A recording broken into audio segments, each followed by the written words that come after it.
Day 241 of hitchhiking from Southampton to South Africa. After Herman and Elaine made us some breakfast this morning, they took us into town where we met up with Karen and went for a little walk around Eiserfontein. Karen then drove us down to West Coast horse trails so we could go horse riding. Now Courtney's a professional, so she got to control her own horse, but I've never been on one of these things before, so our tour guide Denzel decided it's probably in everyone's best interest to steer my horse for me. After a while we made it down to the beach, and that's when Denzel decided I should now steer my own horse, which was quite scary, but also fun.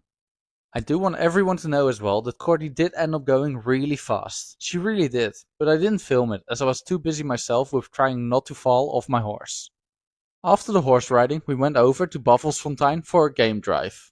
We saw a bunch of ostriches and zebras, but then the highlight of the whole drive was definitely the two local rhinos who have both been dehorned, which is something they do to stop poachers from killing them. We then had a short break where we ate some fudge, and then we went back out to the other side of the reserve where we saw a bunch of wildebeest and a baby giraffe, which we actually haven't seen before yet. They also have a couple of animals in captivity here, like this black leopard, which used to be someone's pet. They can't release him into the wild as he's never learned to hunt, so unfortunately they'll have to keep him here, but he seems well looked after. And they also have some lions, which came from a zoo that closed down, so now they get to live out the rest of their lives right here in the reserve. Nadine then picked us up and took us over to Darling, where we checked into Darling Lodge guest house. We quickly had a shower and went over to Nadine's house for a braai with her entire family. And then we also had these beers, made by some South African rugby players, which was lekker.